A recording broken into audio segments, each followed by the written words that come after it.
80ನೇ ಸ್ವಾತಂತ್ರ್ಯ ದಿನಾಚರಣೆಯ ಶುಭಾಶಯಗಳು. ಈ ದಿನ ನಮ್ಮ ಭಾರತದ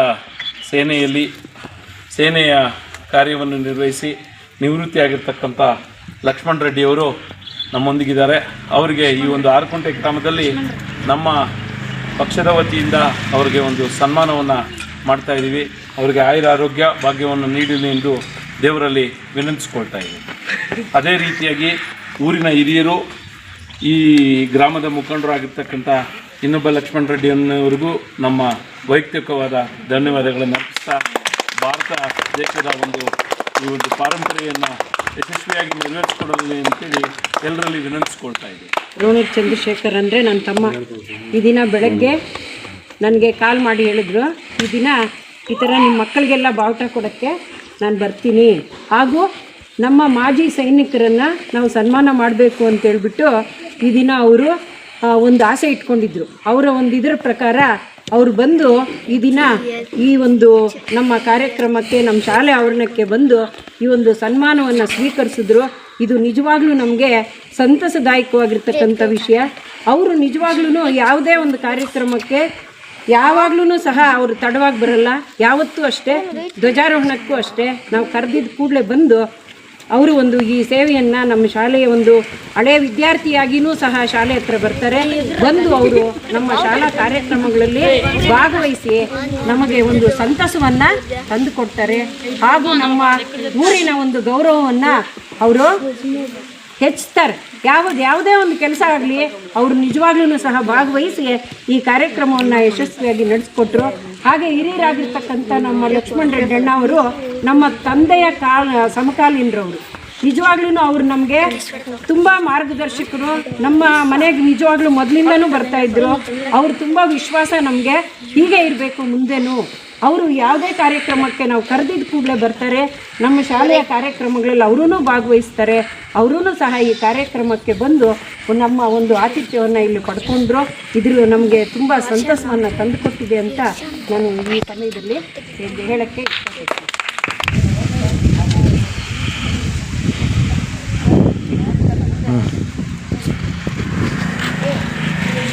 ಸ್ಕೂಲ್ ಹೆಸರು ಎಲ್ಲ ಈ ದಿನ ನಮ್ಮ ಶಾಲೆಯಲ್ಲಿ ಒಂದು ವಿನೂತನವಾದಂತಹ ಕಾರ್ಯಕ್ರಮವನ್ನು ಹಮ್ಮಿಕೊಳ್ಳಲಾಗಿದೆ. ಅದೇನು ಅಂತ ಹೇಳಿದ್ರೆ, ನಾಳೆ ನಮ್ಮ ಇಡೀ ರಾಷ್ಟ್ರಕ್ಕೆ ಒಂದು ವಿಶೇಷವಾದ ದಿನ ಅಲ್ವಾ ಮಕ್ಕಳೇ? ನಿಮಗೆಲ್ಲ ಗೊತ್ತಿದೆ. ಏನು ನಾಳೆ ವಿಶೇಷ? ಯಾರ್ದು? ನಮ್ಮದು. ನಮ್ಮ ನಾಡಿಗೆ ರಾಜಕೀಯ ಸ್ವಾತಂತ್ರ್ಯ ದೊರೆತಂತಹ ಒಂದು ದಿನ. ಈ ದಿನದ ಮುನ್ನಾ ದಿನ 15ನೇ ತಾರೀಕು ನಮಗೆ ಸ್ವಾತಂತ್ರ್ಯ ಬಂತು.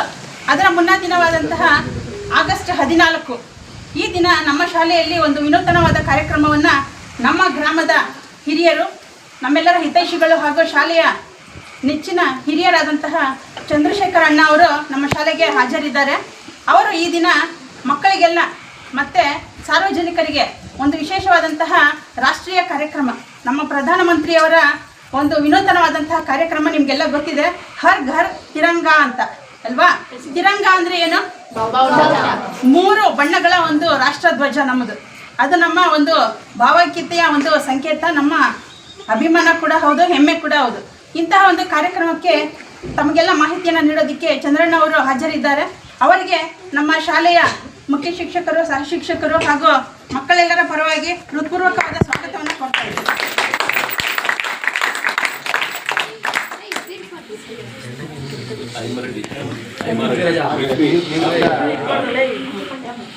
ಇದೇ ಒಂದು ಕಾರ್ಯಕ್ರಮಕ್ಕೆ ನಮ್ಮ ಆರ್ಮಿ ಅಂದರೆ ಸೇನೆಯ ನಿವೃತ್ತರಾದಂತಹ ಐಮರೆಡ್ಡಿ ಸರ್ ಅವರು ನಮ್ಮ ಶಾಲೆಗೆ ಬಂದಿದ್ದಾರೆ.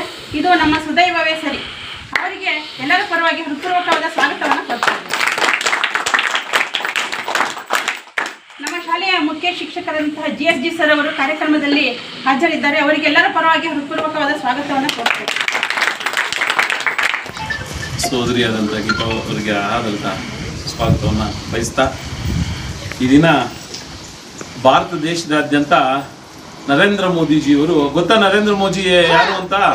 ಯಾರು ನರೇಂದ್ರ ಮೋದಿ ಅಂತ ಒಬ್ಬ ಹೆಮ್ಮೆಯ ಪುತ್ರನನ್ನು ನಾವು ಪಡೆದಿರ್ತಕ್ಕಂಥದ್ದು ಒಂದು ನಮ್ಮೆಲ್ಲರ ಗೌರವ.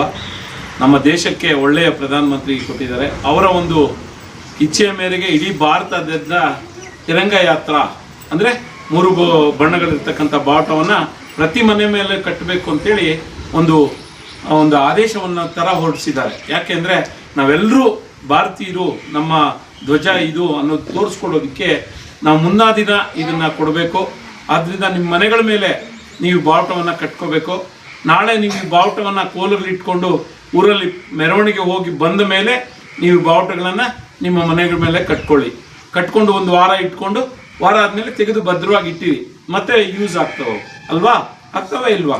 ಈ ಒಂದು ಕಾರ್ಯಕ್ರಮವನ್ನು ನಾವು ಈ ದಿನ ಏಕೆ ನಡೆಸ್ತಾ ಇದ್ದೀವಿ ಅಂದರೆ, ನಮ್ಮ ದೇಶದಲ್ಲಿ ಎಲ್ಲ ಕಡೆನೂ ಎಲ್ಲ ರಾಜ್ಯಗಳಲ್ಲೂ ಈ ಒಂದು ಬಾವುಟವನ್ನು ನಮ್ಮದು ಅನ್ನೋದನ್ನು ತೋರಿಸ್ಕೊಡೋದಕ್ಕೆ, ನಾವು ಒಗ್ಗಟ್ಟಾಗಿದ್ದೀವಿ ಅನ್ನೋದು ತೋರಿಸ್ಕೊಡೋದಕ್ಕೆ, ನಾವು 140 ಕೋಟಿ ಜನಸಂಖ್ಯೆ ಇರ್ತಕ್ಕಂಥ ಭಾರತ ದೇಶದಲ್ಲಿ ಎಲ್ಲರೂ ಪ್ರತಿ ಮನೆ ಮೇಲೆ ಕಟ್ಟಬೇಕು ಅಂತ ಮೋದಿಜಿಯವರ ಅನಿಸಿಕೆ. ಅದನ್ನು ನಾವು ರೋಣೂರು ಗ್ರಾಮ ಮತ್ತು ಸುತ್ತಮುತ್ತಲ ಗ್ರಾಮಸ್ಥರು ಮತ್ತು ಪುಟಾಣಿಗಳು ನಾವೆಲ್ಲ ಸೇರಿ ನಾಳೆ ಬಾವುಟಗಳನ್ನು ಕಟ್ಟೋಣ ಅಲ್ವಾ? ಕಟ್ಕೊಳ್ಳೋಣ. ಈ ಒಂದು ಕಾರ್ಯಕ್ರಮದಲ್ಲಿ ನಮ್ಮ ದೇಶದ ಸೇನೆಯಲ್ಲಿ ಸೇವೆಯನ್ನು ಸಲ್ಲಿಸಿರ್ತಕ್ಕಂಥ ನಮ್ಮ ಐಮಾರೆಡ್ಡಿ ಅವರಿಗೆ ಸಣ್ಣದಾಗಿ ಅವ್ರನ್ನ ನೆನೆಸ್ಕೊಂಡು, ಅವ್ರ ದೇಶಕ್ಕಾಗಿ ಹೋರಾಟ ಮಾಡಿದ್ದಾರೆ. ಎಷ್ಟೋ ಸೈನಿಕರಿದ್ದಾರೆ, ಹೌದಾ ಇಲ್ವಾ? ನಮ್ಮ ದೇಶಕ್ಕೆ ನಮಗೆ ಎಲ್ಲ ಬೇಕಾಗಿರ್ತಕ್ಕಂಥವ್ರು ಜೈ ಜವಾನ್ ಜೈ ಜವಾನ್. ಆ ಒಂದು ನಾದದಲ್ಲಿ ನಾವು ರೈತರು, ಅವರು ದೇಶ ಸೇವೆ ಮಾಡಿರ್ತಕ್ಕಂಥವ್ರು, ಅವ್ರಿಗೆ ನಾವು ಈ ಸಂದರ್ಭದಲ್ಲಿ ಗೌರವವನ್ನು ಕೊಡ್ತಾ ಮಾನ್ಯ ಮುಖ್ಯೋಪಾಧ್ಯಾಯರಿಗೆ ಹಾಗೂ BJP ಅಧ್ಯಕ್ಷ ಚಂದ್ರಣ್ಣ ಸರ್ ಅವರಿಗೆ, ಇತರೆ ಮಕ್ಕಳು ಹಾಗೂ ಟೀಚರ್ಸ್ ಎಲ್ಲರಿಗೂ ನನ್ನ ಅನಂತ ವಂದನೆಗಳು. ಆರ್ಮಿ ಅಂದರೆ ದೇಶ ಸೇವೆಗೆ ಹೋಗ್ಬೇಕು ಅಂತ ಮನಸ್ಸು ಬಿದ್ದರೆ ಎಲ್ಲರೂ ಹೋಗ್ಬೋದು. ನಾವು ಇದೇ ಸ್ಕೂಲ್ನಲ್ಲಿ ಓದಿ, ನಾವು ಜೀಜು ಮಾಸ್ಟರ್ ಅಂತ ಬಿದ್ದರು, ಅವ್ರು ಇದೇ ಪಾಠ ಮಾಡ್ತಾಯಿದ್ರು. ಎಷ್ಟು ಓದಿದ್ರು ದೇಶ ಸೇವೆ ಮಾಡಿದ್ರೆ ನಮ್ಮ ಮನೆಗೂ, ನಮ್ಮ ಸ್ಟೇಟ್ಗೂ, ನಮ್ಮ ತಾಲೂಕು ಎಲ್ಲಕ್ಕೂ ಒಳ್ಳೆ ಮರ್ಯಾದೆ ಇರ್ತದೆ. ಒಳ್ಳೆ ಪ್ಲೇಸ್, ನಾವು ಚೆನ್ನಾಗಿ ಬದುಕ್ಬೋದು ಅಂತ ನಮ್ಮ ಮನಸ್ಸಿನಾಗಿದ್ದರೆ ಎಲ್ಲ ಸೇವೆ ಮಾಡ್ಬೋದು. ಆರ್ಮಿ ಅಂದರೆ ತೋಪ್ಖಾನ್ ಅಂತೀವಿ ನಾವು ಮಿಲಿಟ್ರಿಯಾಗ. ತೋಪ್ಖಾನ್ ಅಂದರೆ ಗನ್ನು, ನಮ್ಮದು ಬಗ್ಗೆ ಹೇಳ್ತೀನಿ, ಬಾಕಿ ಏನು ಬೇಡ. ಆಟ್ಲರಿ ಅಂದರೆ ತೋಪ್ಖಾನ್ ಅಂತೀವಿ. ತೋಪ್ಖಾನ್ ಅಂದರೆ ಮಿಷನ್ ಗನ್ ನಮ್ಮ ಹತ್ರ ಇದೆ. ನಾವು ಹಿಂದೂಸ್ತಾನ್ ಪಾಕಿಸ್ತಾನ ಡಿವೈಡ್ ಆಗಿರ್ತೀವಿ. ಇವಾಗ ಪಾಕಿಸ್ತಾನ ಹಿಂದೂಸ್ತಾನ್ಗೆ ಸೆಂಟ್ರ್ ಬಾರ್ಡರ್ ಇರ್ತದೆ. ಬಾರ್ಡ್ರಿಂದ ಒಂದು 20 ಕಿಲೋಮೀಟ್ರ್ ನಾವು ಹಿಂದೆ ಇರ್ತೀವಿ, ಅವರು 20 ಕಿಲೋಮೀಟ್ರ್ ಮುಂದೆ ಇರ್ತಾರೆ. ಬಾರ್ಡ್ನಾಗ ಇನ್ಫೆಂಟ್ರಿ ಅವರು ಇರ್ತಾರೆ. ಇನ್ಫೆಂಟ್ರಿ ಅವರು ಜಮೀನು ಒಳಗಡೆ ಬಂಕರ್ಸ್ ಒಳಗೆ ಇರ್ತಾರೆ. ಅವ್ರಿಗೆ ನಾವು ದುಶ್ಮನ್ ಅಂದರೆ ಟಾರ್ಗೆಟ್ ಅಂತಾರೆ. ಟಾರ್ಗೆಟ್ ಅಂದರೆ ಆ ದುಶ್ಮನ್. ಅವರು ನಮಗೆ ಹಿಂದಿಯಾಗಿ ಹೇಳ್ತಾರೆ. ಇವಾಗ ನೀವೆಲ್ಲರೂ ಹೇಳ್ತಿರಲ್ಲ, ಶೂಟ್ ಕಿಸ್ಸೇಕೈತೆ ಅಂದರೆ ಶೂಟ್ ಹೆಂಗೆ ಮಾಡ್ತೀರಿ ನೀವು ಅಂತ. शूट एक से ज़्यादा टारगेट को एंगेजमेंट करने के लिए एक सीरियस ऑफ इनिशियल आर्ट से लेकर दूसरा सीरियस ऑफ इनिशियल आर्ट तक प्रिपेयर पर हाई एंगल, लो एंगल, सीस्परिंग, टैंक कनेक्ट पर खत्म होते हैं. इसको शूट कहते हैं. ಅಂದರೆ ಇವಾಗ ಬಾರ್ಡ್ಗಿಂತ ಆ ಕಡೆ ದುಶ್ಮನ್ ಇರ್ತಾರೆ. ದುಶ್ಮನ್ಗೆ ನಾವು ಟಾರ್ಗೆಟ್ ಹಾಕ್ತೀವಿ. ಅವ್ರು ಎಲ್ಲಾದರೂ ಕಾಣಿದ್ರೆ ನಾವು ಇಲ್ಲಿಂದಲೇ ಕಂಡುಹಿಡಿದು ಇನ್ಫೆಂಟ್ರಿ ಅವರು ಇರ್ತಾರೆ. ಅಲ್ಲಿ ಇನ್ಫೆಂಟ್ರಿ ಅವರು ಟಾರ್ಗೆಟ್ ಲೊಕೇಶನ್ ಕಂಡುಹಿಡಿದು ನಮಗೆ ಕಳಿಸ್ತಾರೆ ಫೋನ್ಗಳಾಗ.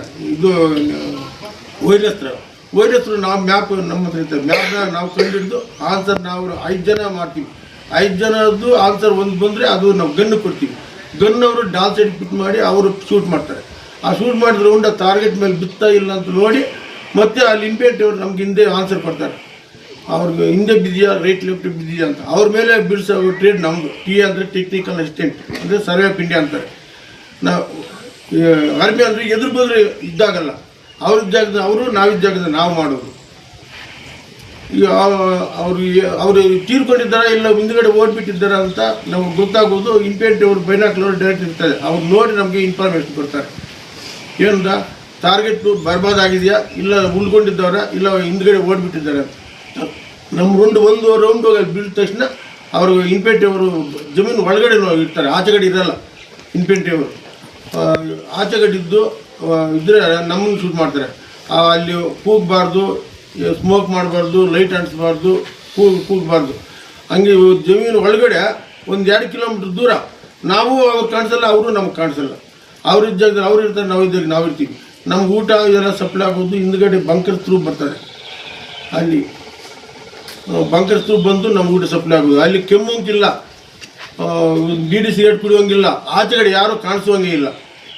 ಯುದ್ಧ ನಡೆಯುವಾಗ ಇಲ್ಲ ಬಾರ್ಡ್ನಾಗ 24 hours ಅಷ್ಟೇ ಅವರು ಯುದ್ಧ ಮಾಡ್ತಾರೆ. ನಾವು ಅಲ್ಲಿ ಆರ್ಡರ್ ತಗೊಳ್ಳಿ ಅಲ್ಲಿ ಶೂಟ್ ಮಾಡಬೇಕಂದ್ರೆ ಅವರಷ್ಟು ಅವರೇ ಹೀರೋ, ಅವರಷ್ಟು ಏನು ನೀವು ಹೇಳಬೇಕು ನಾವು ಕೇಳಬೇಕು ಅಂತೇನಿಲ್ಲ. ನಾವೇ ಬಾರ್ಡಲ್ಲಿ ಮಾತ್ರ ಯುದ್ಧ ಟೈಮ್ನಲ್ಲಿ ಆ ಆರ್ಡರ್ ಪ್ರಕಾರ ನಾವು ಅನ್ವಯಿಸ್ತೀವಿ. ಅಂದರೆ ಆರ್ಮಿಗೆ ಹೋಗಿ ಬಂದರೆ ಒಳ್ಳೆಯದು. ಅದು ಎಲ್ಲ ಹೋಗ್ತೀರಾ ಮಿಲಿಟರಿಗೆ? Very good.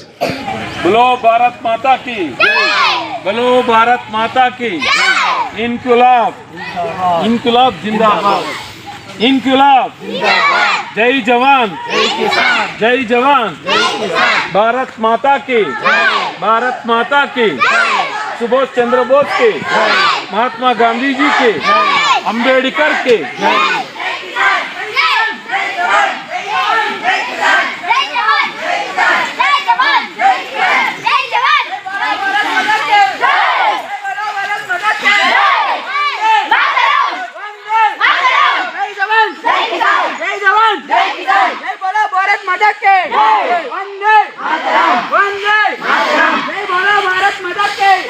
भारत माता की, अंबेडकर जी की, महात्मा गांधी की, सुभाष चंद्र बोस की.